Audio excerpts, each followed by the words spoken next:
d'ouverture, je voudrais vous faire passer 3 messages. Là où est la justice, la fraternité se construit. Là où est la fraternité, l'avenir se construit. Osons donc faire le choix. C'est un choix. Osons donc faire le choix de la solidarité. C'est ce qu'on vous propose ce soir. Laissez-vous embarquer. Je passe la parole à Yves Maquet pour l'animation de cette soirée. Merci à tous. Bien, bonsoir, merci Hervé, Marie-Hélène et Fabien. Bienvenue, et nous allons tout de suite vous présenter les rêves à la marge. Donc, Mylène et Sandrine, je vous laisse le micro. Merci d'être là, ça fait chaud au cœur. Donc moi je suis peintre et j'ai envie de dire profondément bouleversée, mais c'est beaucoup de sentiments mêlés qui sont de la gêne, qui sont de l'ennui, qui sont du dérangement, qui sont de la pitié, qui sont voilà, moi qui me bouleversent, qui me révoltent. Voilà, moi les pauvres dans la rue, ça me dérange vraiment. Et justement tellement dérangé, tellement renvoyé peut-être à donner, pas donner, rien n'est satisfaisant. Je me suis dit, écoute, il faut que tu te colles à ça, quoi. Et je suis allée à leur rencontre. Donc c'était en 2017.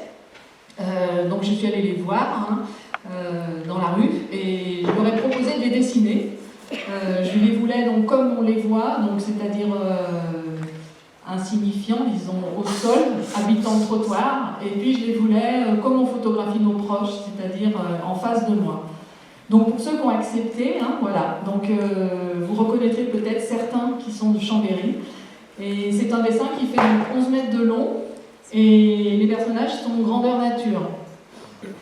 Et donc Claude Bouvresse, qui est un bénévole de la cantine savoyarde, a vu ce dessin et il m'a dit « Mylène, il faut à tout prix que tu nous fasses quelque chose pour la cantine. » Donc bon, j'ai résisté, voilà, j'ai dit « je sais pas, Claude, voilà. » Et puis, bon, ça m'a travaillé et j'ai écrit un projet, je voulais que ce soit un projet ambitieux, je voulais être portée, je voulais être soutenue, donc déjà accueillie par une association, donc la cantine savoyarde m'a accueilli les bras ouverts.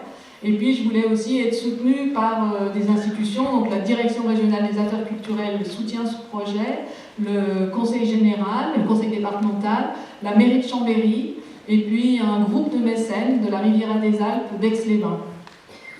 Donc c'est formidable le projet, voilà.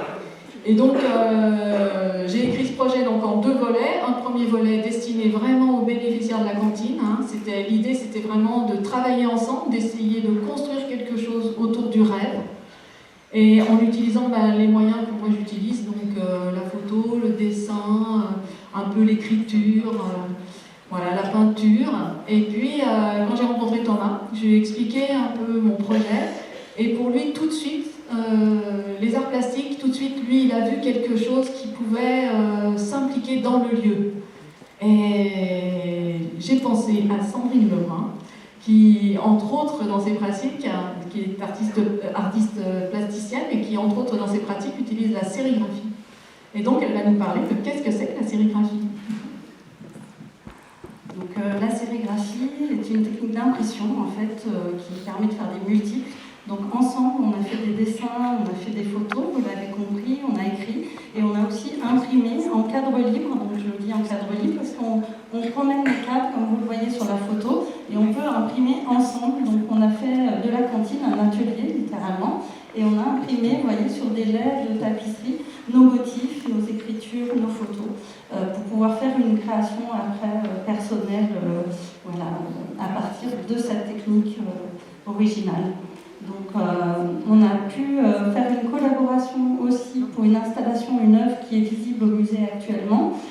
Et vous avez un des petits livres là installé sous vos yeux. On a fait une collaboration avec Sauvane qui est présente dans la salle. Merci Sauvane d'être présente. Sur de la terre vernissée, on a aussi dessiné les motifs des bénéficiaires que l'on a fait pendant les ateliers. Donc voilà, et les tapisseries sont installées sur les murs sinon de la passer la parole à Thomas pour le questionner sur pourquoi cet accueil généreux à la cantine. Thomas est le directeur de la cantine Savoyarde Solidarité. Merci. Donc avec le projet que vous avez amené, au départ, tu as raison, c'était cette rencontre, Mylène, vous êtes venu alimenter ce que nous on appelle le nourrir autrement. C'est-à-dire offrir au-delà du repas, puisque nous on est un restaurant solidaire qui produit des repas matin, midi, soir, tous les jours de l'année. Vous êtes venu offrir quelque chose d'autre, au-delà des repas, de ce que nous on appelle les activités nécessaires à l'émancipation des personnes, puisque évidemment sorti du repas, il y a énormément d'autres choses auxquelles les gens aspirent, donc notamment se nourrir de musique, d'art, de sport, de relations humaines. Vous nous avez aidé à tisser et à avancer dans cette direction. Mais le plus beau que je voulais vous partager finalement, c'est la rencontre, tu l'as dit, Mylène, avec toi, puis avec Sandrine, et puis avec une partie des artistes qui sont là, pour certains de côté et d'autres derrière. Ça a été une multitude de rencontres et vous partagez qu'on ne savait pas où on irait avec ça. Et on a appelé cette soirée Agir, les précarités, agir ensemble. Et je me suis dit finalement que c'était un levier, ça, la rencontre. Pour la suite, c'est-à-dire faire en sorte qu'on puisse permettre aux gens de se rencontrer, tisser des liens et puis laisser faire le miracle de la rencontre. C'est des témoignages et je vais prendre le micro qui est ici. Voilà, merci. Donc, première personne qui va s'exprimer, c'est Anne Picard. Anne, tu peux dire en quelques mots qui tu es, s'il te plaît? Je m'appelle Anne Picard, j'ai 48 ans, je suis maman solo de 3 enfants. Il y a une quinzaine d'années, j'ai vécu une séparation compliquée avec un mari violent qui a duré assez longtemps. J'ai aussi vécu le décès d'un enfant. J'ai travaillé 17 ans dans le commerce et la période Covid a mis fin à cette période parce que je me sentais plus suffisamment en sécurité dans mon travail et je voulais pas me permettre non plus de mettre en danger mes enfants compte tenu de la situation. J'ai assez vite rebondi en trouvant un travail en tant qu'assistante d'expert en assurance. Malheureusement, il s'est trouvé que les patrons étaient des personnes qui travaillaient surtout dans l'humiliation et c'était très toxique. Et au bout d'un an et demi, j'ai fait un burn-out. Donc c'était une période un petit peu compliquée où je me suis renfermée chez moi. C'était à peu près le seul endroit où je me sentais en sécurité et où je n'avais pas l'obligation de supporter le regard des autres, le jugement, et parce que c'était aussi une période de honte, donc très très compliquée. J'ai rapidement eu besoin d'un suivi médical. Et le suivi médical aussi m'a conseillé aussi d'aller voir une assistante sociale. Et suite à la rencontre avec l'assistante sociale, j'ai bénéficié de l'aide alimentaire donc à Grésy-sur-Aix. Ça m'a permis plusieurs choses. Ça m'a déjà donné un objectif de sortir de chez moi et de recréer du lien social.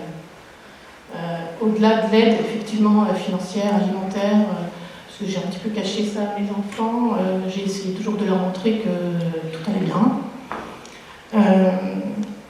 Moi, ce que ça m'a vraiment apporté, c'est ça, c'est se recréer du lien social, retrouver des personnes bienveillantes, sans aucun jugement, qui nous accueillent quelle que soit notre histoire. Et même si à un moment donné cette aide doit s'arrêter, je pense que je continuerai à aller à ce temps d'accueil, de café et d'échange et de partage.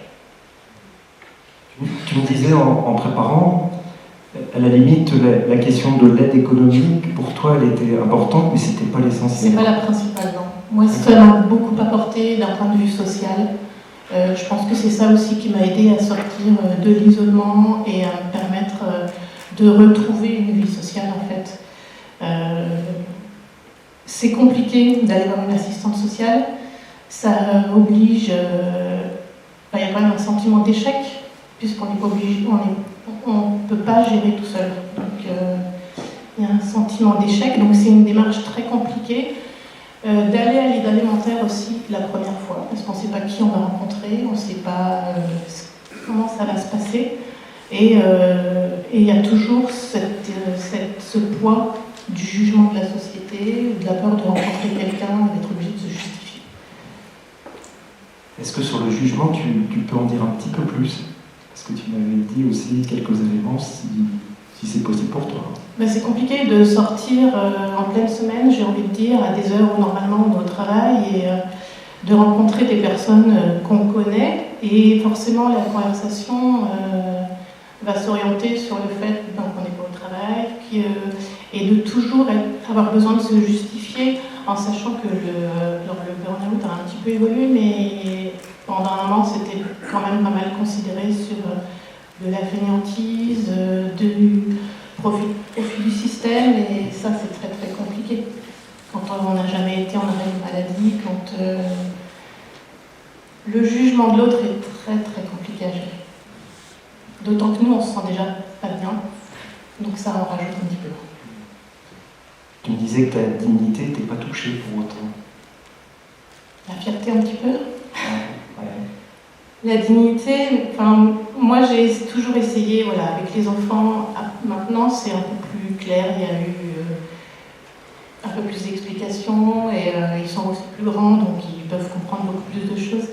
Mais ouais, c'est vraiment une démarche très très compliquée d'accepter de l'aide de l'extérieur. D'autant que moi j'ai en même temps vécu la rupture avec mes parents parce qu'ils n'ont absolument pas compris que je sorte pas de chez moi, que j'aille pas travailler, que je ne puisse pas retrouver du travail alors qu'il y en a plein. Et donc l'aide aurait dû venir d'eux. Ok. Merci beaucoup. Voilà. Un deuxième témoignage, du coup avec Kojo à la TV. Voilà. Qui es-tu, Kojo? Quoi ton statut? Kojo. Je suis de nationalité togolaise.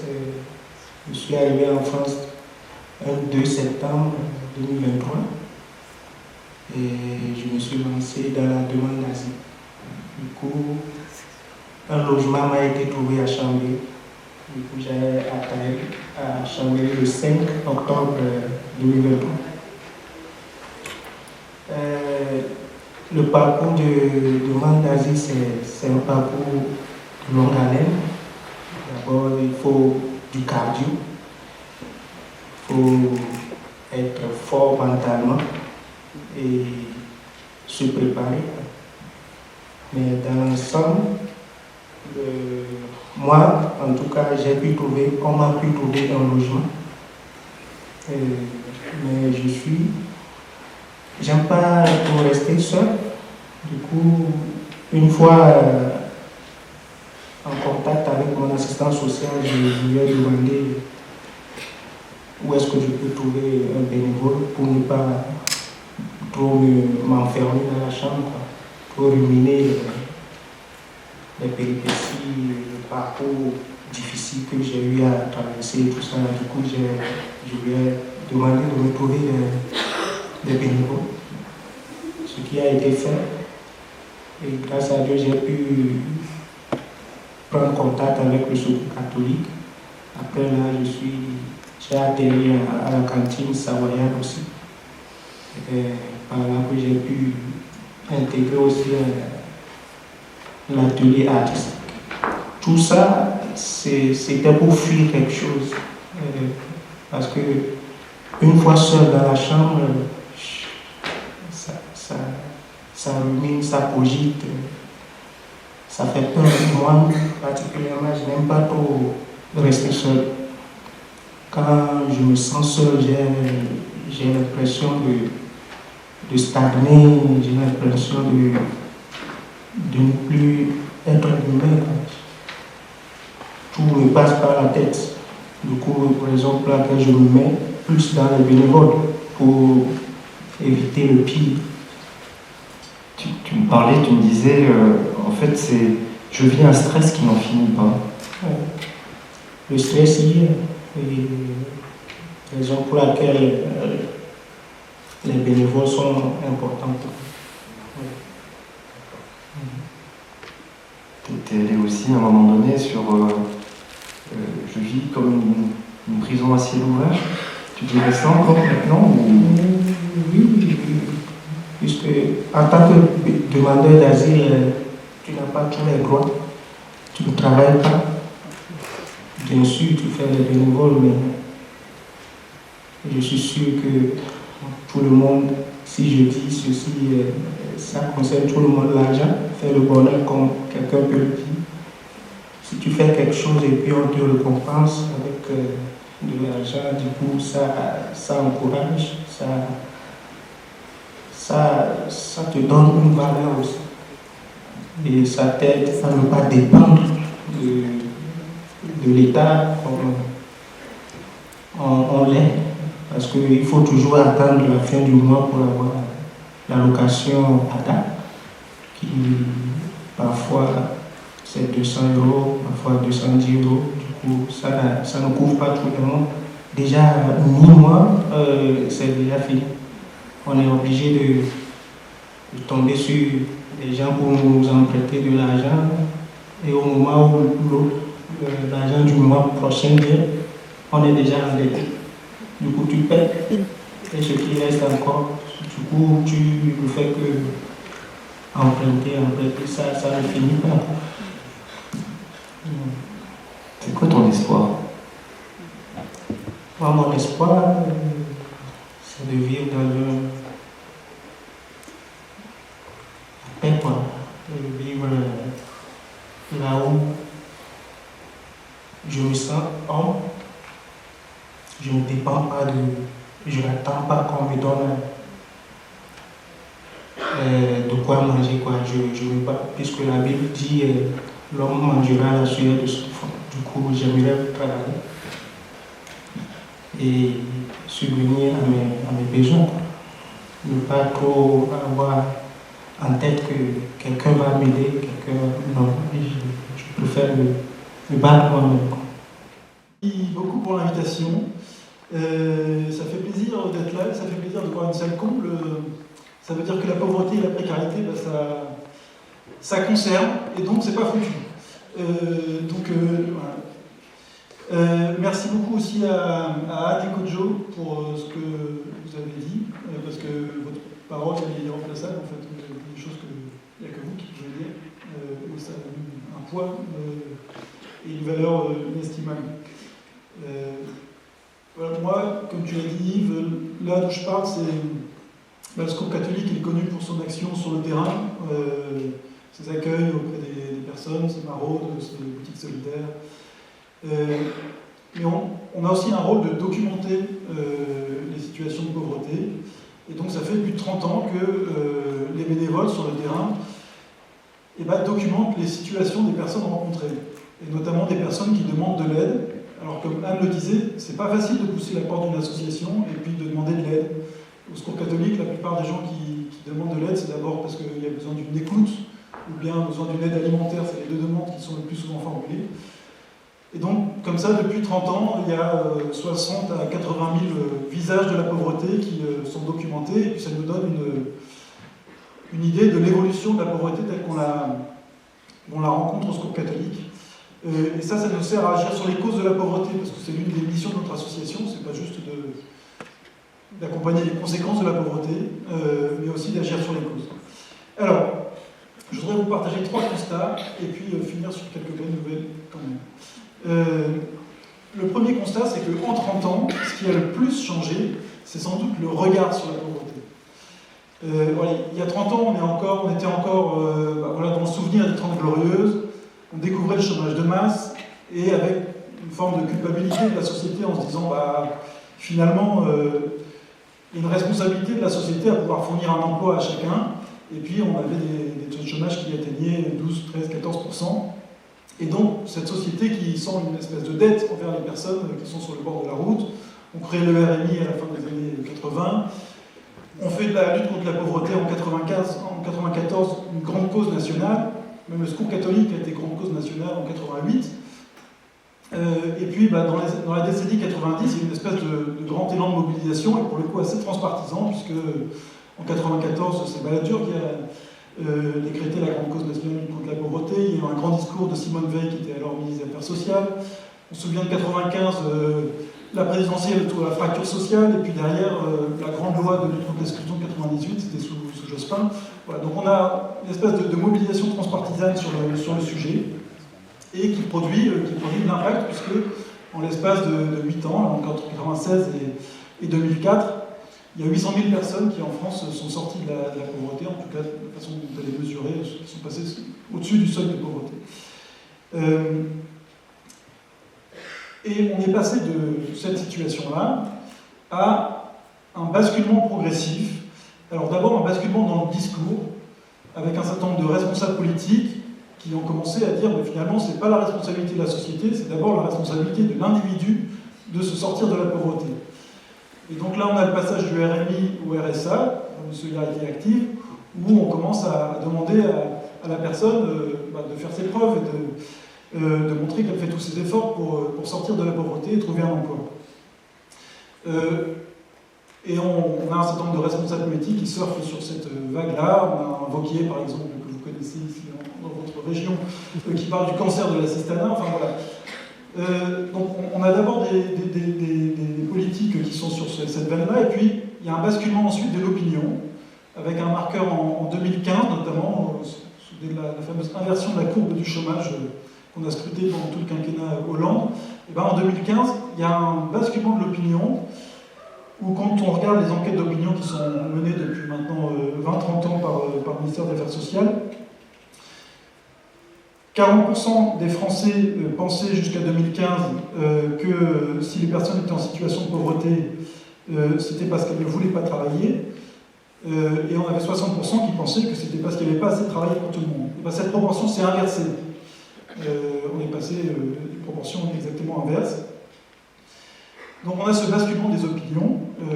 Voilà, l'opinion publique tend à penser qu'aujourd'hui c'est quand même d'abord la responsabilité de l'individu, avec un certain nombre de responsables politiques qui ont alimenté, qui suffirait de traverser la rue pour chercher du travail.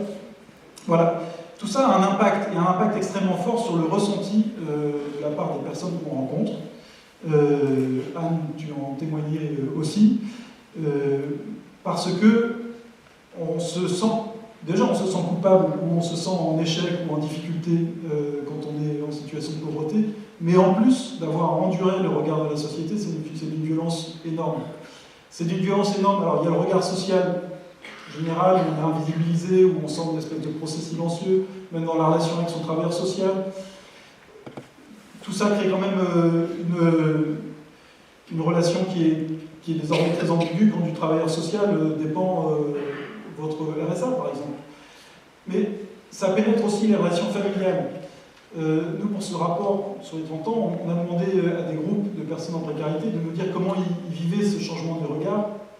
Et une des choses qui m'a le plus marqué, c'est Virginie, dans le Tarn-et-Garonne, qui nous dit moi, mes enfants, ils ne veulent plus me voir.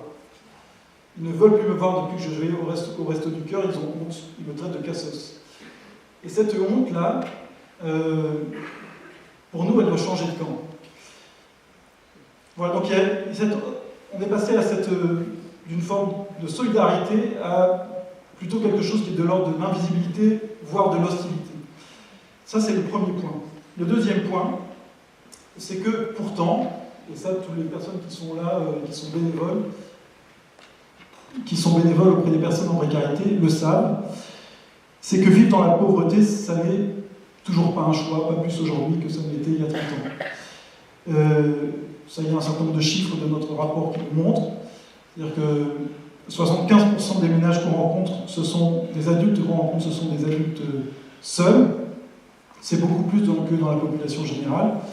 Alors pourquoi ? C'est parce que c'est dur de faire face seul aux épreuves de la vie. En fait, c'est cette protection sociale de proximité qu'il y a sur l'entourage qui n'est pas au rendez-vous. Donc c'est souvent des personnes qui ont subi une séparation, un décès, un problème de santé, beaucoup de mamans seules. Voilà. 39% des personnes qu'on soutient au Secours catholique, ce sont des enfants. Est-ce que c'est leur faute s'ils vivent dans la pauvreté? 23% des personnes qu'on rencontre en 2024, ce sont des personnes qui ont des soucis de santé ou une situation de handicap. C'est 8 points de plus depuis 30 ans. 70% des personnes étrangères qu'on rencontre, et les personnes étrangères sont devenues la majorité des personnes rencontrées par ce Secours catholique au niveau national, 70% n'ont en 2024 pas le droit au travail. C'est ce dont témoigne Kojo. Et donc, pour un certain nombre d'entre elles, vivent dans le dénuement le plus total. Aujourd'hui, on a 25% des ménages qu'on rencontre qui n'ont aucune ressource. C'était 10% il y a 30 ans. On a aussi la part des plus de 60 ans qui a triplé dans l'espace de 30 ans. Alors ça reste une part qui est inférieure à la part dans la population, parce qu'on a quand même un système de retraite qui couvre mieux que d'autres pays européens, mais on a un signal faible là qui augmente. Ensuite, on a 23% de personnes qui sont au chômage. Alors, ça a beaucoup diminué depuis la baisse du chômage, même plus que la courbe nationale depuis 2015. Donc ça, on peut dire que c'est une bonne nouvelle, mais en revanche, les personnes qui sont au chômage qu'on rencontre sont dans des situations de chômage plus ancrées, depuis plus longtemps, depuis plus d'un an pour 2 tiers d'entre eux. Et ce sont souvent des personnes qui ont plus de 50 ans. C'est une part qui a doublé. Et enfin, les personnes qui sont en emploi, 18% des personnes qu'on rencontre, ce sont des personnes qui travaillent, mais qui pourtant sont dans la pauvreté. Alors, soit parce que l'emploi est précaire, temps partiel subi, intérim, etc. Soit, et c'est une part qui augmente, parce qu'elles sont en CDI, mais que trop mal payées pour pouvoir sortir leur ménage de la pauvreté. Donc on est loin, disons, de l'image de l'homme seul dans son canapé qui se la coulerait douce aux frais du contribuable. Alors peut-être que celui-là existe, hein, mais en tout cas, c'est quand même pas le visage dominant des personnes qu'on rencontre au Secours catholique. Alors, 5 minutes, c'est parfait. Donc, faire croire qu'il suffirait de traverser la rue, quelque part, c'est bien pratique parce que ça permet de dire que c'est la responsabilité de l'individu et ça permet de dédouaner les efforts des politiques publiques, de dédouaner les effets de structure. Alors, troisième constat, c'est que pourtant, les politiques publiques, elles ont un impact. Je l'ai dit tout à l'heure, on a été capable, dans les années 90-2000, d'avoir un véritable impact dans la lutte contre la pauvreté. Le système de protection sociale, d'ailleurs, aujourd'hui, continue à avoir un impact majeur. C'est-à-dire que quand on regarde les chiffres de la Cour des comptes, si vous regardez le taux de pauvreté avant redistribution et le taux de pauvreté après redistribution, eh ben on passe de 21% de la population à 15% de la population. Donc réjouissons-nous d'avoir ce système de protection sociale. En revanche, on a de quoi s'inquiéter de sa fragilisation.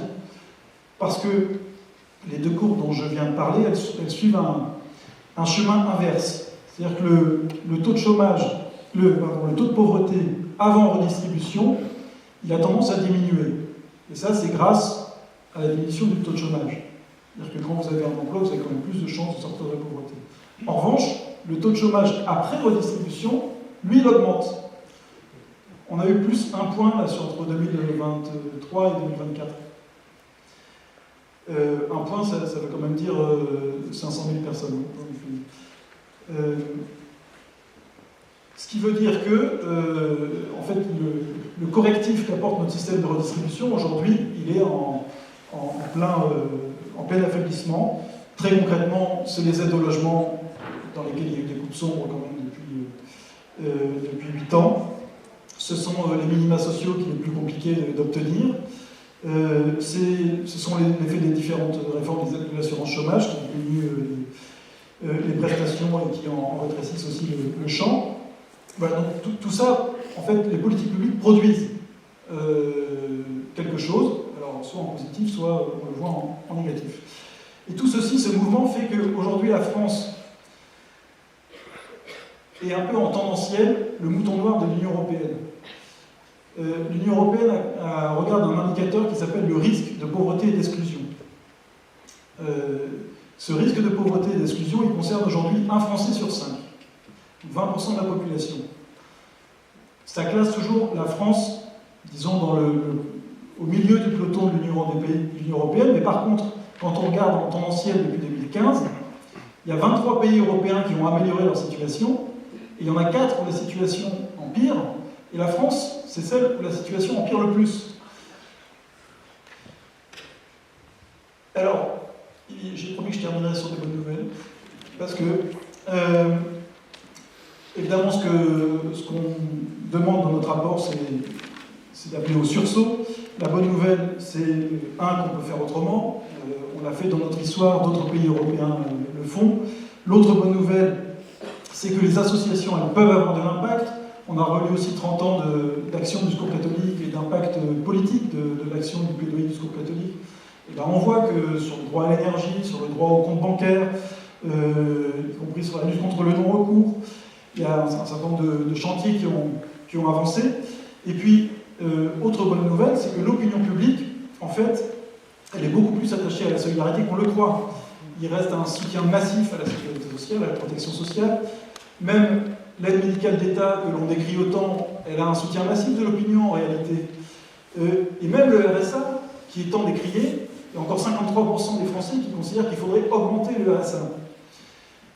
Voilà, donc, tout ça pour dire, sans compter votre engagement et celui de 12 millions de Français dans le monde associatif, 9 millions de Français qui sont engagés comme aidants dans leur famille, il y a des ressorts de solidarité qui sont puissants dans notre pays, et je pense qu'on peut s'appuyer là-dessus pour ce sursaut.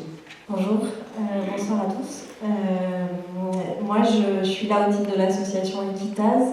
On est une petite organisation comparée au Secours catholique. Il y a moins de bénévoles présents dans la salle qui viennent d'Equitaz que du Secours catholique.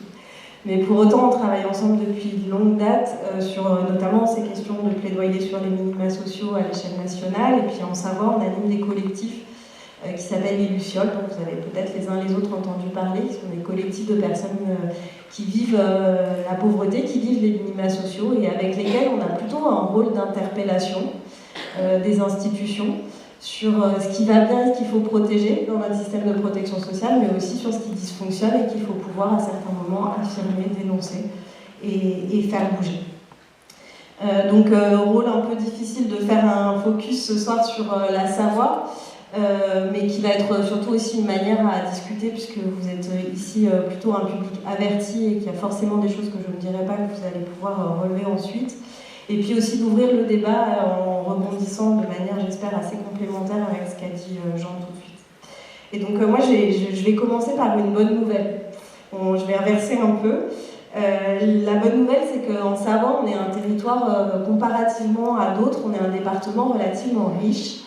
La semaine dernière, le président de l'Assemblée des départements de France a alerté sur le fait que presque la moitié des départements en France se situent dans une situation financière de quasi-faillite. Donc il y a des vraies inquiétudes sur la capacité de ces départements à pouvoir assumer leur rôle, parce que je ne sais pas si ici vous le savez tous, mais c'est dans les départements que sont fabriquées et mises en œuvre des politiques en termes de RSA, d'allocation adultes handicapés, d'aide sociale à l'enfance. Donc on va dire que les gros morceaux des politiques de lutte contre la pauvreté, elles sont à cet endroit-là. Et nous, en Savoie, on est plutôt sur le haut du peloton. On est plutôt dans les 10-15 départements les plus riches, ce qui veut dire, sans faire trop de cocorico, qu'on a comparativement à d'autres, à la Seine-Saint-Denis, au département du Nord ou à la Gironde, plus de capacité à faire face à ce qui arrive ou à ce qui est là, c'est-à-dire un taux de pauvreté un peu inférieur à la moyenne nationale, 11,2%, mais aussi un territoire qui est un territoire de grands écarts. Et c'est important d'entrer aussi par cette question des politiques publiques locales, parce que comme l'a dit Jean, on a aujourd'hui des questions de pauvreté à traiter ici qui sont le résultat de choix politiques nationaux, de stratégies nationales, la réforme de l'assurance chômage et d'autres, on les a cités juste avant, mais dont les conséquences doivent être traitées au plus près des habitants, et notamment par les associations et les collectivités territoriales. Et donc la Savoie, c'est un territoire de grands écarts, un territoire riche, mais pauvre à la fois. Chambéry-le-Haut, 40% de taux de pauvreté, 13 000 habitants. Le Bourget-du-Lac, 6% de pauvreté. Moutier, en bas de la vallée, où beaucoup vont skier en prenant des avions l'hiver, 24% de pauvreté, et en fait, calculer les taux de pauvreté dans des villes comme Courchevel ou dans des villages comme Courchevel et Méribel, dont on oublie le nom parce que maintenant il s'appelle Paradis Ski ou les Trois-Vallées, on ne sait même plus bien si ça rentre dans les stades de l'INSEE, tout ça. C'est extrêmement difficile. Mais rappeler ces écarts, c'est extrêmement important parce que lutter contre la pauvreté, c'est aussi travailler sur ces écarts de richesse. Une fois que ça c'est dit, on a discuté en préparant cette soirée avec Thomas de la cantine savoyarde, avec Marilyn Maillet du Secours catholique, et on s'est dit c'est quoi un peu les signaux faibles qu'on repère, et donc évidemment je ne vais pas être exhaustive, mais qu'est-ce qui nous alerte un peu en Savoie, qu'est-ce qui ressort, qui va croiser les constats nationaux illustrés par Jean dans le rapport du Secours catholique, mais qui, je dirais, nous tient un peu plus à cœur ici. La première alerte, ou en tout cas un des constats qu'on a partagé largement, c'est qu'on se rend compte pour un certain nombre de personnes, ça ne tient plus financièrement, alors même qu'on est, je dirais, dans le droit commun de l'assurance chômage, du RSA, de l'AAH. C'est-à-dire qu'on est dans les mailles de la protection sociale, on y a le droit, on les touche, mais ça ne tient plus financièrement, on n'y arrive plus. Et donc, ça se traduit très concrètement par devoir quitter un logement, même petit, même insalubre, même en colocation, parce qu'en fait, on n'a plus les moyens de payer le loyer, et que les loyers sont excessivement chers et que l'accès au logement est particulièrement là comparativement à d'autres territoires difficiles. Ça veut dire que même quand on travaille, le soir, on va manger à la cantine savoyarde, et qu'il y a 20 000 repas en plus qui ont été préparés en 2025 à la cantine savoyarde. Et je ne pense pas que ça soit un chiffre dont il faille se réjouir, malgré l'efficacité qu'il faudra faire face à cette question-là. Et ça veut dire aussi, pour un certain nombre d'entre nous, ne pas avoir allumé le chauffage depuis la période du Covid dans son logement, par exemple. Et ça ne tient plus, c'est tout ça à la fois. Et ça fait des vies de personnes qui sont immobilisées par ce que produit la pauvreté et la vie dans ces conditions-là. On a même affaire à des signaux que d'aucuns jugent plutôt alarmants. Aix-les-Bains, Riviera-des-Alpes, on a des problèmes de malnutrition, de sous-nutrition, et on appelle au secours les associations de terrain pour aller livrer des repas, pour pallier à des personnes qui aujourd'hui n'arrivent plus à se nourrir correctement. La Riviera-des-Alpes, ça ressemble aussi à ça.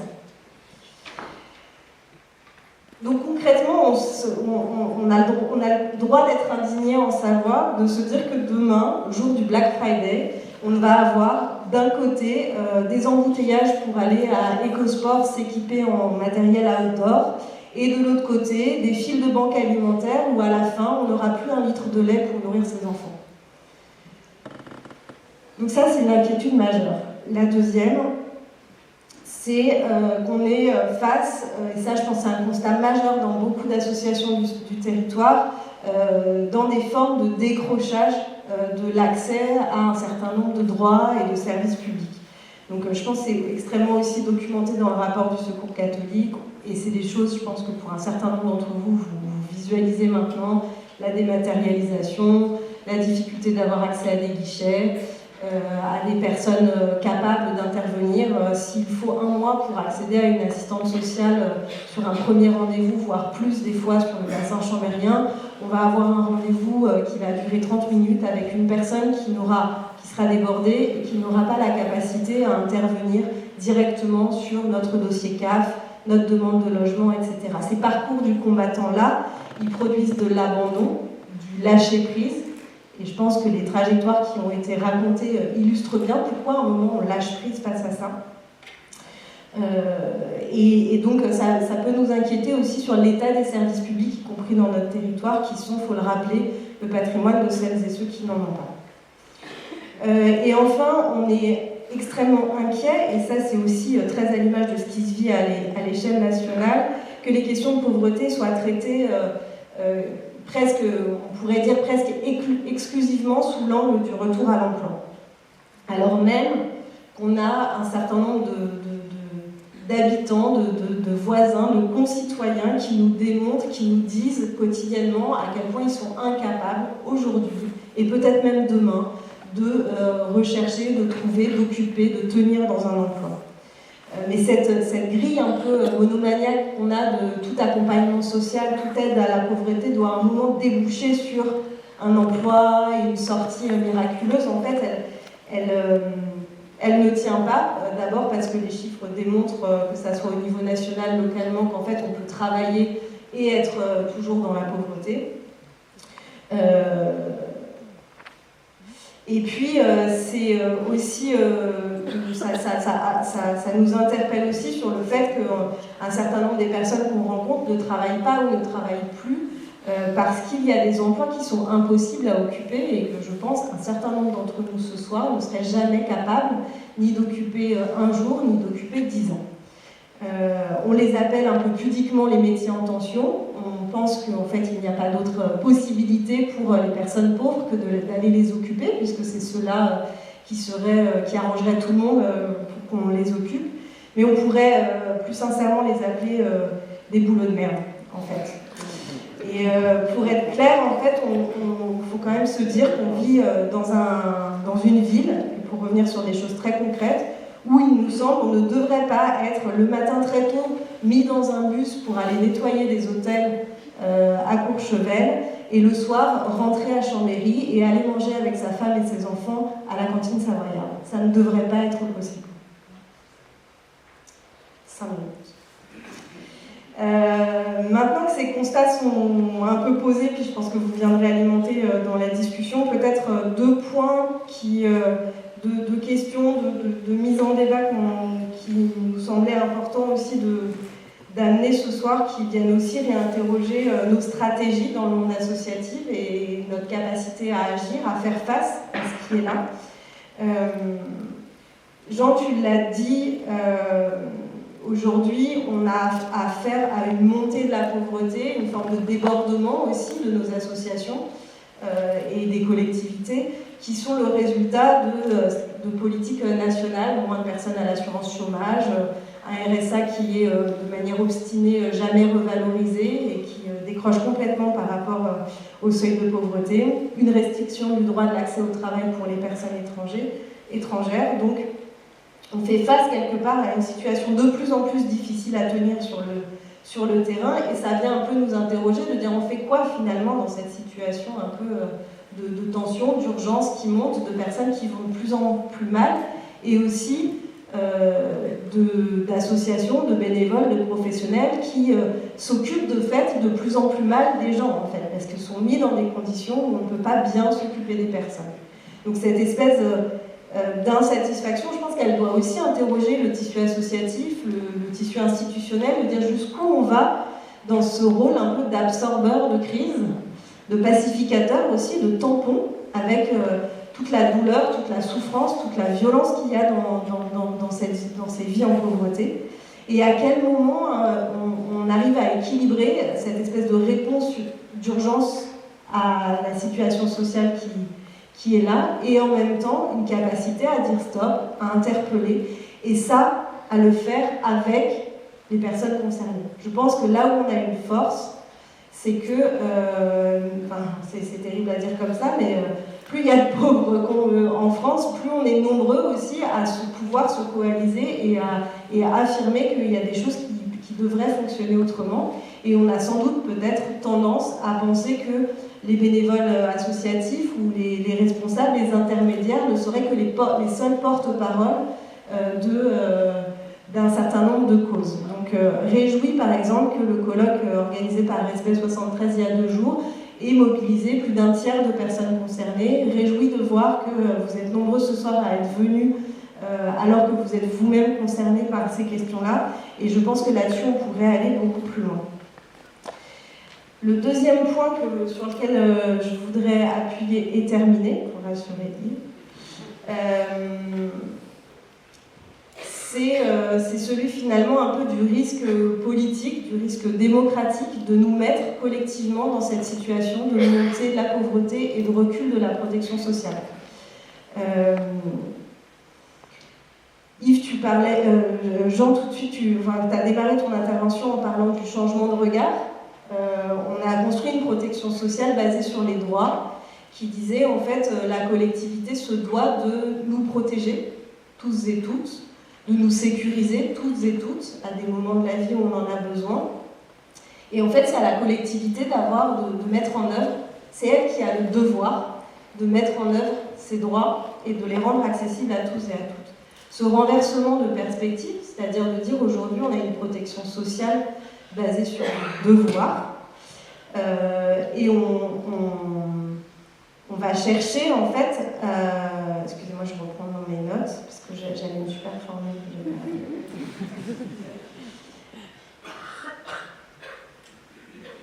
que cette idéologie, oui, du mérite, du fait qu'on va avoir une protection sociale moins couvrante et en plus qui va chercher en permanence à contrôler qui rentre dans les cases, qui mérite, est-ce qu'on a bien la bonne fiche de paye, le bon, etc.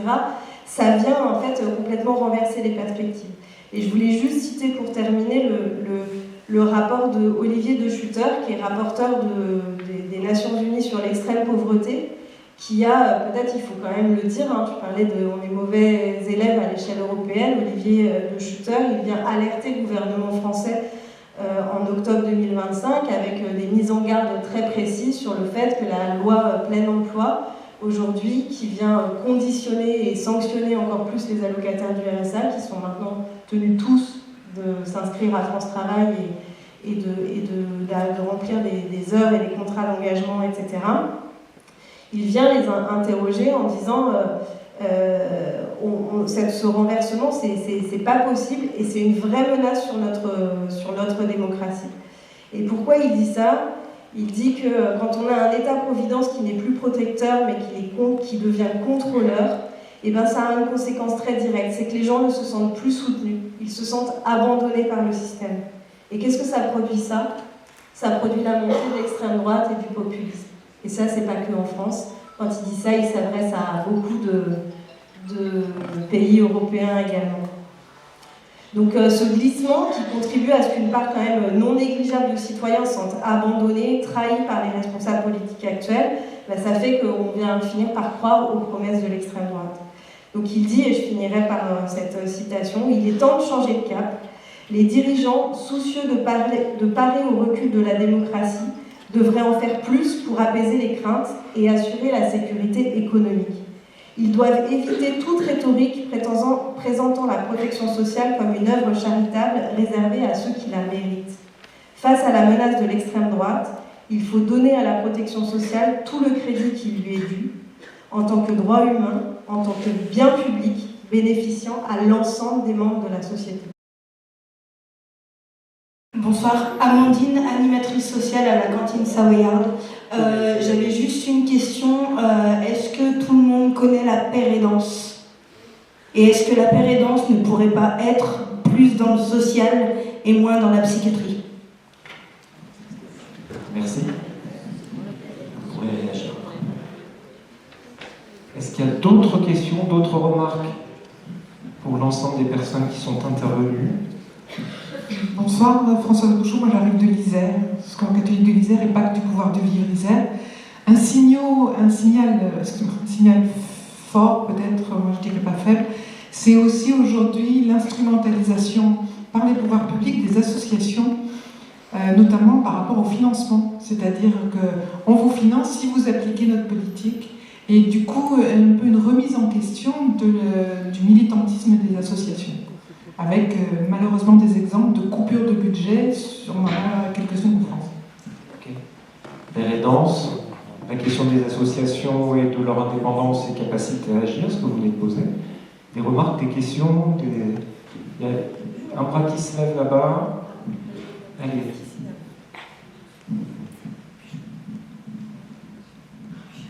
Je pensais que c'était le mot. C'est pas vraiment une question, c'est aussi un complément de peut-être de ce qu'il a dit. J'ai vu au fil des années, j'étais longtemps longtemps dans ces domaines-là, personnellement et professionnellement parlant. Mais il y a un domaine aussi qu'on aborde peu dans cette pauvreté, dans tout ce qui est dit là, et que je ressens beaucoup avec toutes les personnes que je rencontre, que j'accompagne actuellement. C'est aussi tout un volet sur la pauvreté affective, la pauvreté amoureuse, la pauvreté sexuelle. Je crois que c'est des termes qu'on n'ose pas aborder et qui sont énormément présents, qui nous posent souvent des tas de questions parce que c'est pas aussi simple que ça en a l'air, mais qui posent aussi des questions dans des passages à l'acte. Là-dessus, il ne faut pas se voiler la face. Donc c'est aussi ces domaines-là, comment accompagner, comment prendre en compte des domaines comme ceux-là, qui ne sont pas qu'une histoire d'argent, qui ne sont pas qu'une histoire de manger, qui sont des domaines beaucoup plus complexes que cela. Okay. Une autre réflexion qui n'a rien à voir avec cela, c'est une autre. Moi, je me rends compte aussi que depuis quelques temps, il y a une montée d'aide, pas du monde associatif, mais des pauvres eux-mêmes. Par exemple, tous ceux que je connais migrants qui travaillent dans les chantiers de Maurienne aident énormément d'autres migrants.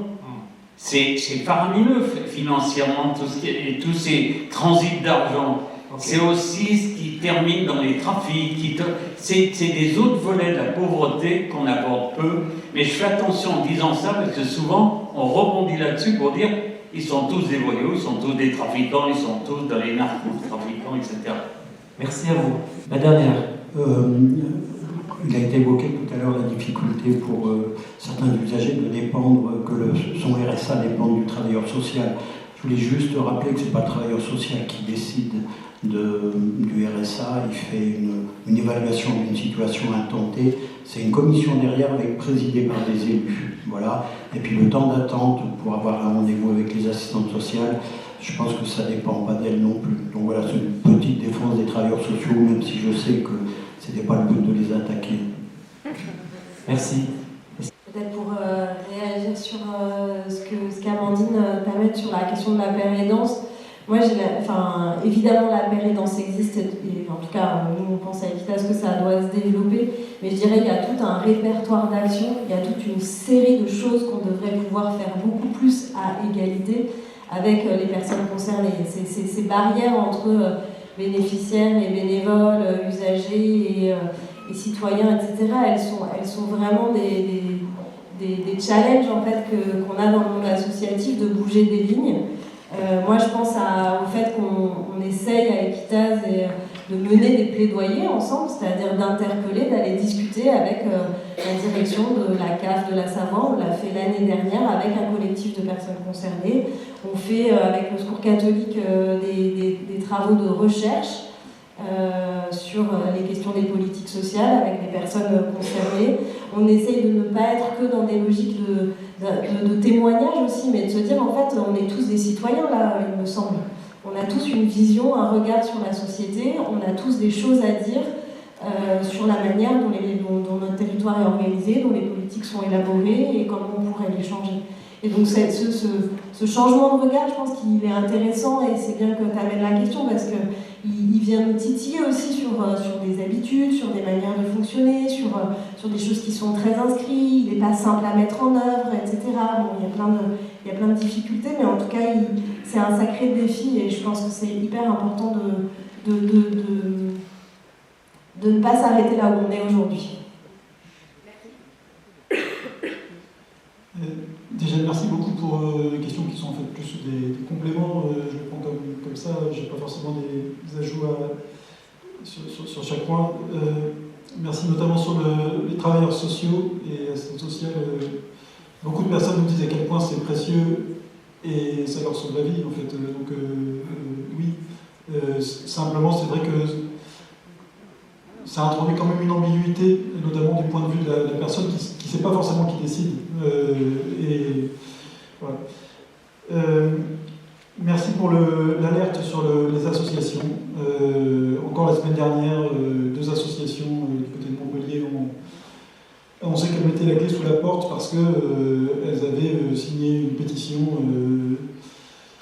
qui déplaisait au département, qui a décidé de cesser les subventions. Je pense que ça, c'est vraiment une alerte importante pour nous, parce que, je dirais, l'extrême droite n'est pas encore au pouvoir, et elle n'a qu'à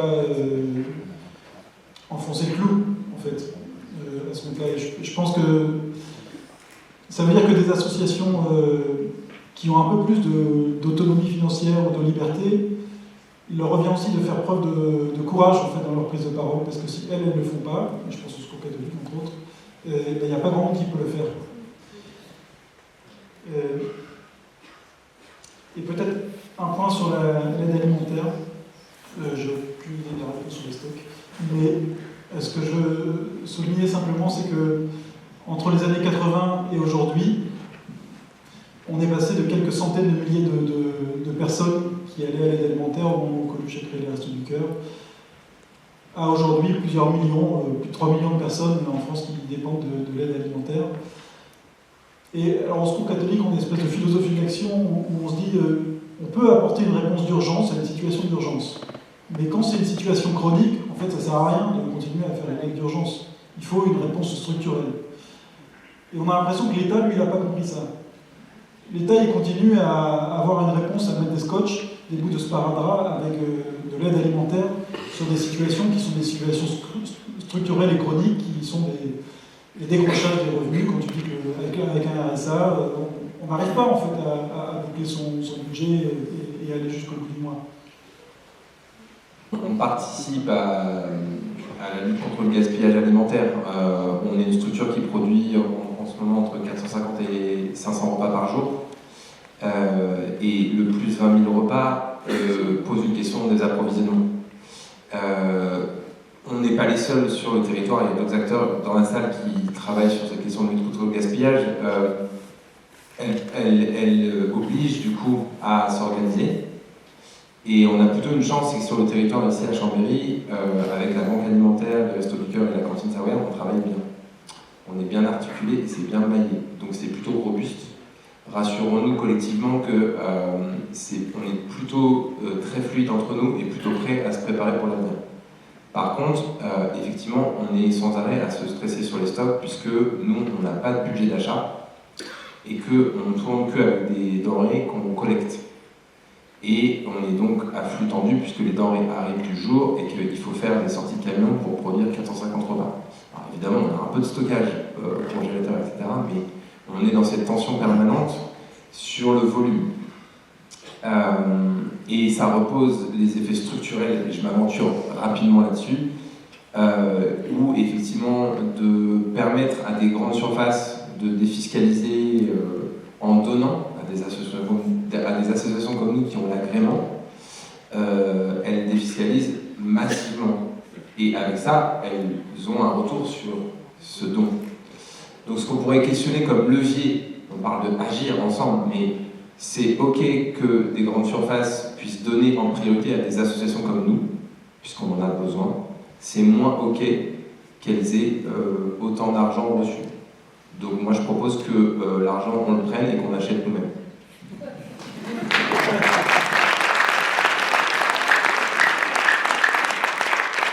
Moi je ne vais pas bouger. Alors, bonsoir à tout le monde. Je m'appelle Roselyne Assengé, je suis camerounaise. Et ce soir, je n'ai pas une action à proposer, mais c'est juste un témoignage pour vous dire aux uns et aux autres, associations ou individus, merci. Merci parce que, vous savez, quand on arrive, quand on part de chez nous, la plupart, on est seul, on arrive ici. Et ce qu'on fait face, la première des choses à laquelle on fait face, c'est la solitude. Alors, je ne minimise pas les besoins économiques, alimentaires et autres, mais la solitude est ce qui est la chose la plus dure. Et je m'estime, et je crois que la majorité d'entre nous étrangers peuvent se joindre à moi pour dire à quel point rencontrer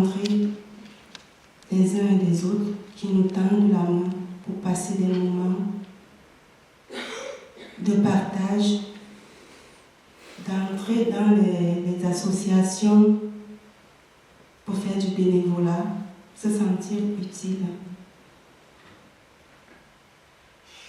C'est très important. Donc merci du fond du cœur à tout le monde. On parle d'agir et l'art, je crois que c'est vraiment quelque chose qui prend soin de nous. Il est dans nos vies, beaucoup par la musique, le cinéma, peut-être moins par la peinture, mais c'est quelque chose comme ça dans l'air, dans les relations, dans les émotions, dans ce que l'on veut partager entre nous. On pourrait dire que rien, finalement, de ce qui est humain ne nous est étranger. Et l'art, en fait, il va traverser justement les barrières culturelles, les barrières sociales, linguistiques. Il n'est jamais hors sol.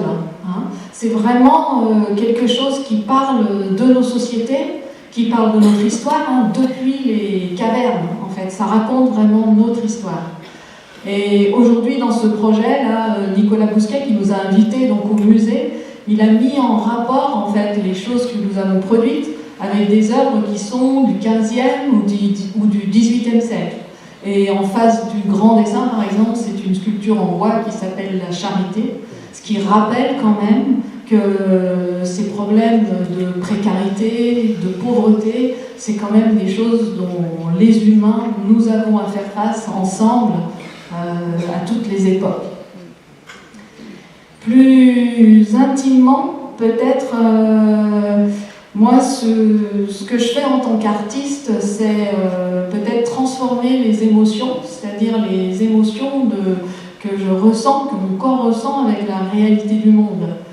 Et transformer finalement ces émotions, je les dessine. Et là, peut-être le premier acte que j'ai posé avec ce projet, ça a vraiment été de l'écrire, c'est-à-dire de le rêver, de l'imaginer. Parce que imaginer, je pense que c'est déjà agir. On peut rêver. Quoi. Et puis, la deuxième chose, ça a été de faire. Et là, faire, on part avec un rêve, hein, voilà, mais on arrive dans la réalité. Et la réalité, c'est, sur le conseil de Thomas, c'est d'aller à la rencontre des gens au moment où ils sont là.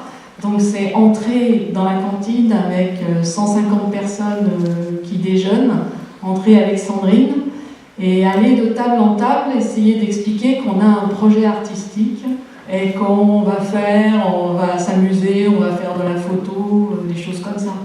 Et les 150 visages, c'est des visages qui ont 20 ans, qui ont 75 ans, ce sont des couples, ce sont des familles, ce sont des femmes seules avec enfants, ce sont des hommes et des femmes seuls, ce sont des étrangers, c'est des gens qui sont un peu cabossés par la vie, il y a du handicap, voilà, c'est chaque fois en fait quelqu'un de singulier. Et quand on s'approche des tables, moi j'avoue j'ai eu peur, et j'ai eu peur jusqu'à la dernière fois, c'est-à-dire jusqu'au dernier atelier, entrer dans cette cantine et aller devant les gens, c'est très impressionnant. Et je lis aussi dans leur regard la même chose. Et comment est-ce qu'on peut se parler, hein, c'est vraiment, c'est ça en fait. Voilà. Et puis petit à petit, le rêve des personnes sont venues. Je ne sais pas voilà, ils sont venus.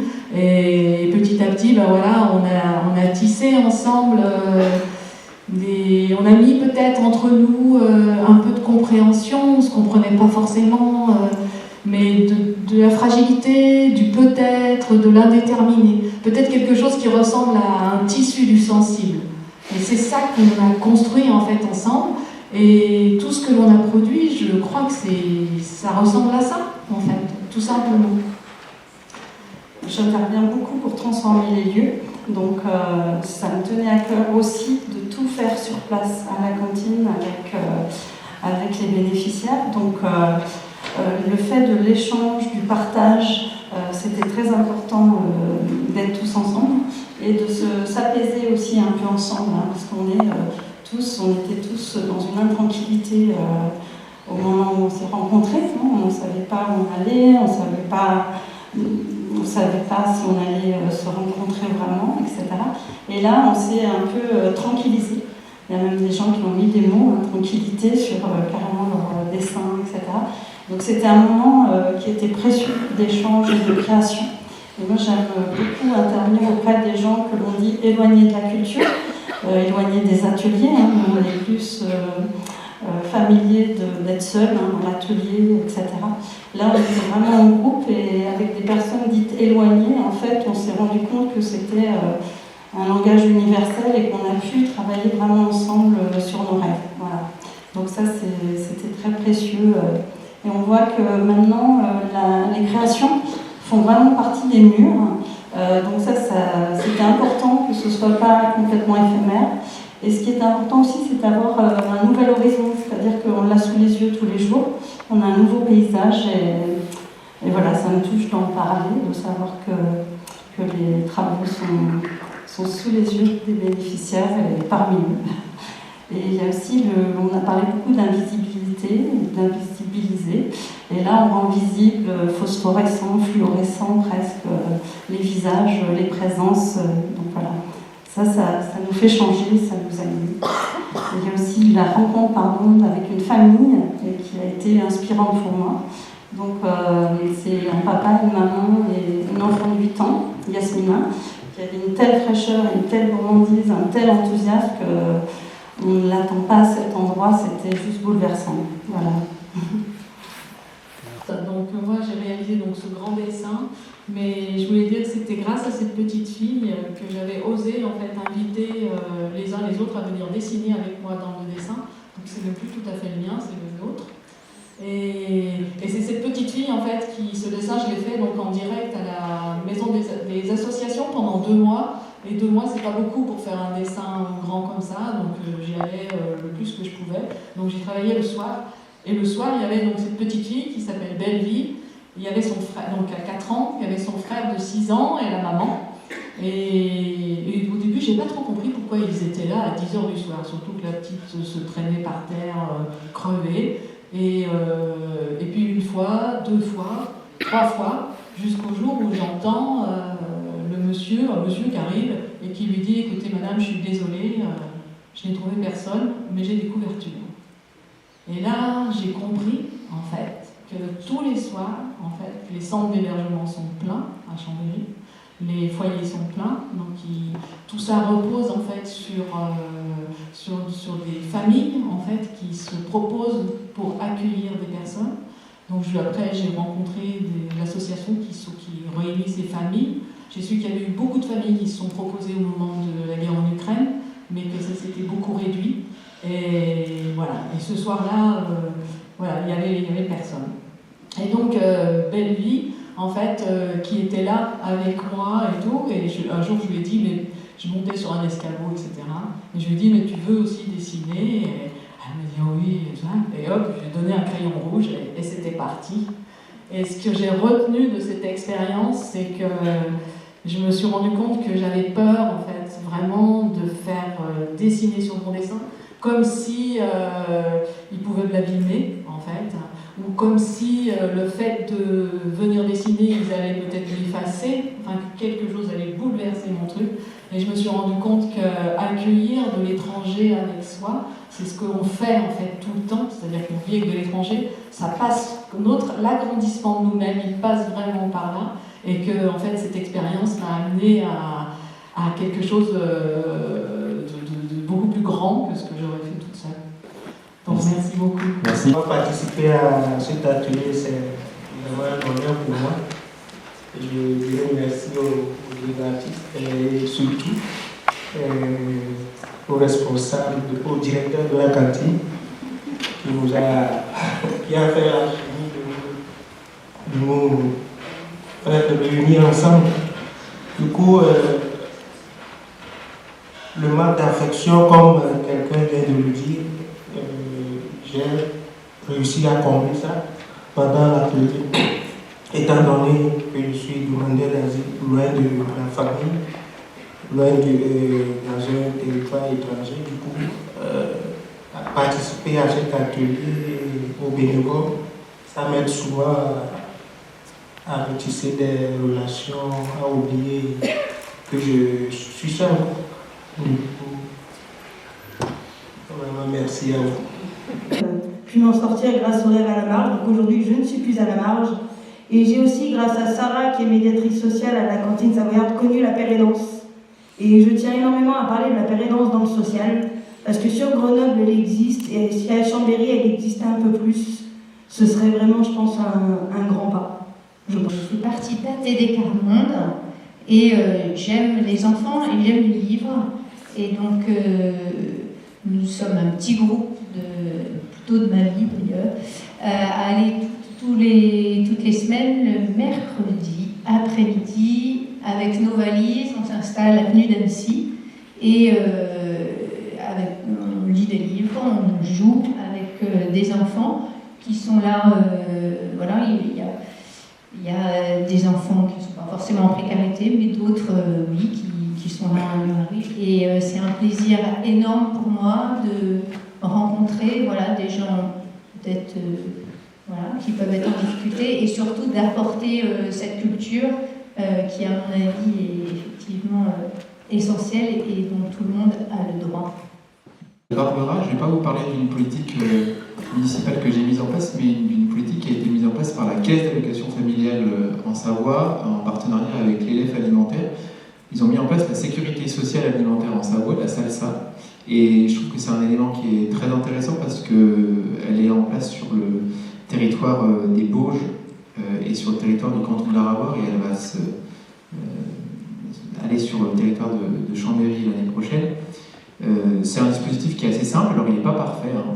Quand on est une famille de moins de 2 enfants, on n'est pas éligible. Quand on a des enfants de plus de 18 ans, on n'est pas éligible. Quand on est en situation de pauvreté et qu'on n'a pas 2 enfants, on n'est pas éligible. Mais en tout cas, ça a permis aujourd'hui à 400 familles sur le territoire qui est concerné de pouvoir bénéficier d'un abondement financier pour pouvoir acheter des produits alimentaires de meilleure qualité.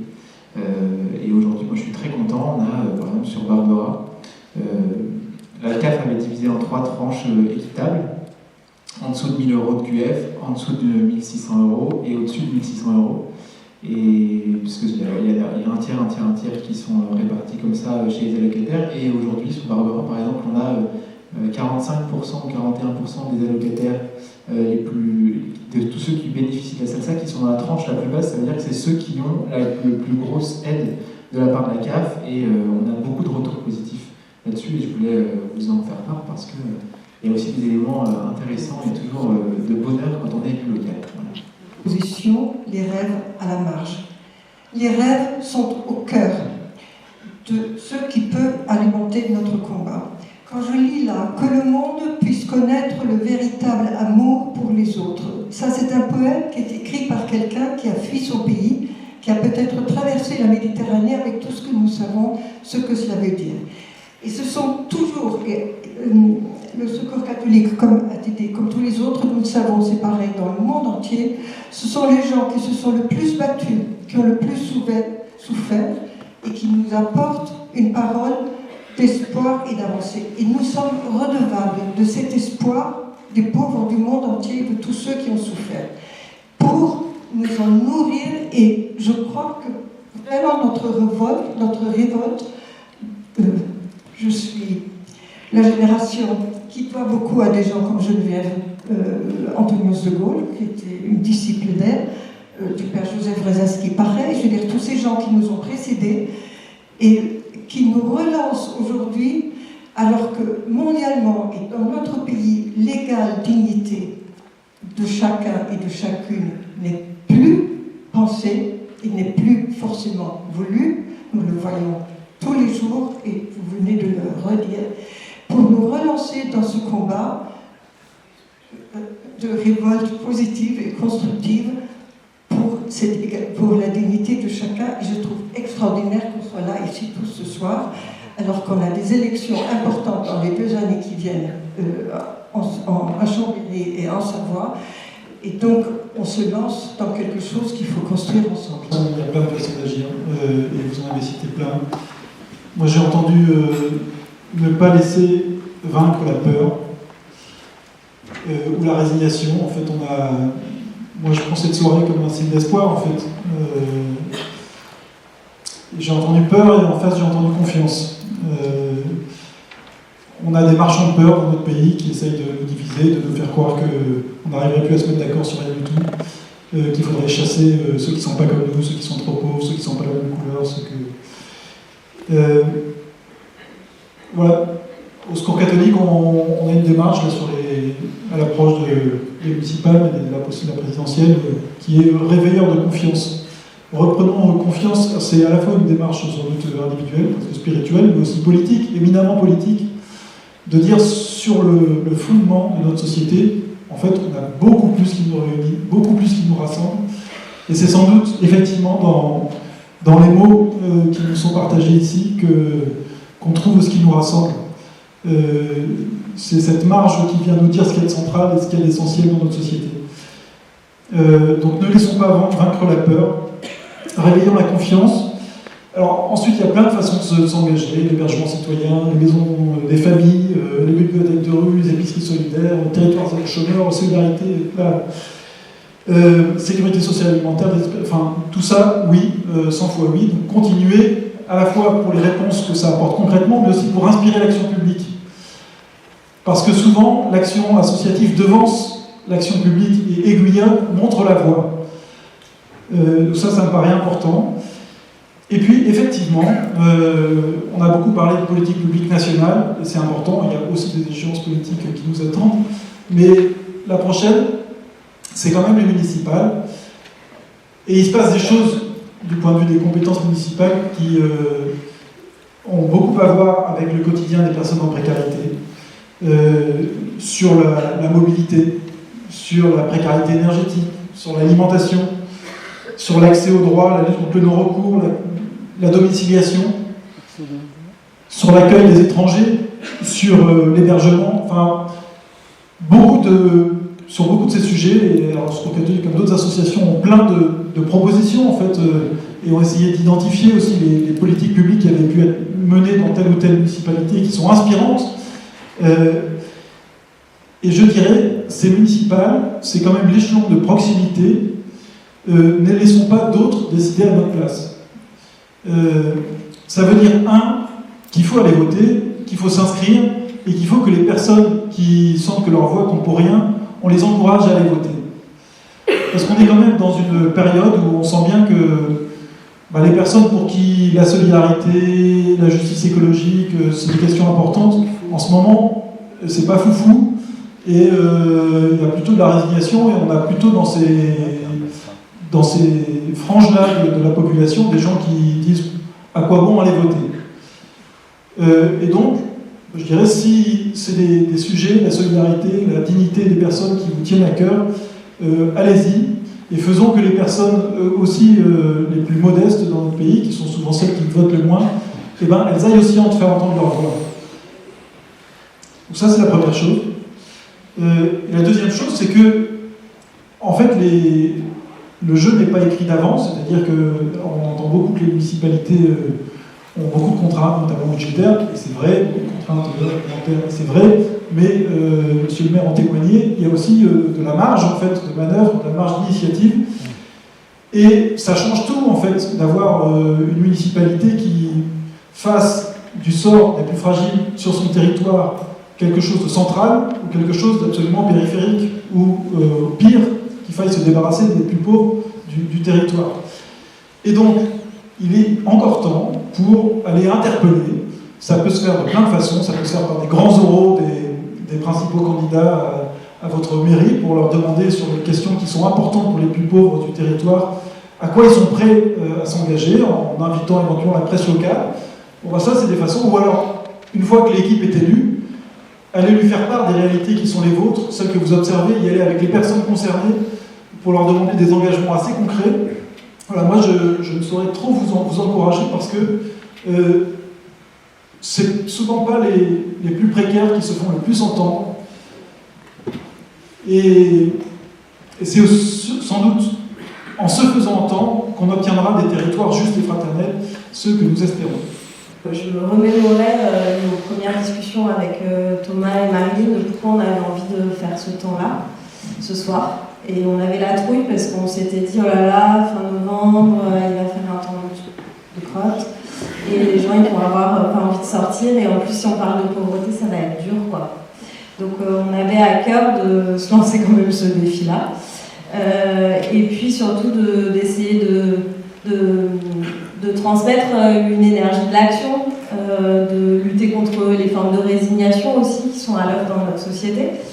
Et en fait, un des discussions qu'on a beaucoup eues, c'est de se dire en fait comment ces questions de pauvreté, enfin on ne fait pas une conférence sur la pauvreté pour parler des pauvres, des plus fragiles, etc. En fait, on fait une conférence sur l'égalité et sur notre rêve d'égalité, sur notre désir d'égalité et sur notre désir de justice. Et en fait, c'est ça aussi, je pense, qu'on appelle de nos voeux sur la suite, c'est de se dire comment demain les questions de pauvreté ne sont pas regardées comme étant le sujet des autres, de ceux qui sont différents, de ceux qui sont partis de loin, de ceux qui n'ont pas eu de chance dans la vie, etc. On voit bien qu'en fait, ces questions-là, enfin, nous sommes une société, on vit ensemble, il y a une interdépendance fondamentale, et à l'échelle locale, on vit tous sur le même territoire, et donc est-ce qu'on préfère ériger demain des murs entre la cantine savoyarde et la place des éléphants, ou est-ce qu'on préfère pouvoir avoir des espaces où on se croise, où on se rencontre, où on se parle, où on se connaît.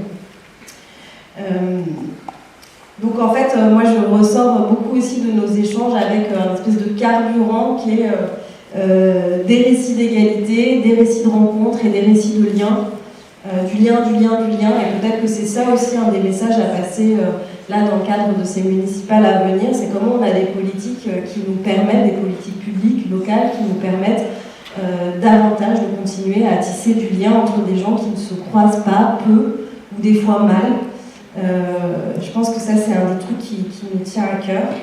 Et peut-être pour terminer sur cette question des municipales ou du territoire dont on rêverait, ça a été dit, et j'ai envie de reprendre ça sur le courage d'avoir un dialogue entre associations, on dit société civile et institutions, qui soit un vrai dialogue. C'est-à-dire qu'on a le droit de ne pas être d'accord, on a le droit d'être en conflit, on a le droit de ne pas avoir les mêmes stratégies, les mêmes visions des choses, mais on a le devoir de se parler et de pouvoir se le dire un peu en vérité. Et je pense que ça, c'est nécessaire à ce que notre démocratie progresse et à ce qu'on ait une capacité à se dire les uns les autres où on est, comment on agit et comment on a envie de faire des choses, éventuellement ensemble, éventuellement pas ensemble. Mais aujourd'hui, je trouve qu'à Chambéry, on manque cruellement sur ces questions de pauvreté, d'espace où on peut avoir du débat, du dialogue, et c'est aussi pour ça qu'on avait envie de faire cette conférence ce soir. Et puis peut-être un dernier appel, je pense que pour un certain nombre de partis politiques, de mouvements issus de la société civile qui sont en marche sur ces élections municipales, se pose la question de la composition des listes. Et je ne sais pas si vous avez entendu parler d'un rapport qui est sorti il y a quelque temps, organisé par un mouvement de chercheurs et de personnes qui se sont investis en politique issus des classes populaires, qui s'appelle « Démocratiser la politique », et qui a fait une étude sur vraiment toute cette question de qui sont les personnes qui s'investissent et d'où elles viennent en termes d'échelle sociale. Et moi, j'ai appris quelque chose d'extrêmement étonnant en lisant ce rapport, c'est que les personnes des classes populaires sont présentes dans les listes des élections, qu'elles soient locales ou cantonales, départementales, régionales. Elles sont là à hauteur de 25%, ce qui représente le poids des classes populaires dans la population. Là où on les retrouve plus, c'est à des postes éligibles, et c'est à des postes en responsabilité, c'est-à-dire qu'elles sont sur les listes, elles ne sont pas forcément élues, ou elles ne sont pas forcément en responsabilité. Et ça tient à une chose, ça ne tient pas à elles. Ça tient à celles et ceux qui occupent les places éligibles, les places à responsabilité. Donc ça, je crois que c'est un appel qu'il faut qu'on entende aussi, parce que j'appelle de mes voeux qu'à cette prochaine élection municipale, il y ait un peu plus de personnes issues des classes populaires qui soient représentées, en particulier sur les sujets qu'on a abordés ce soir.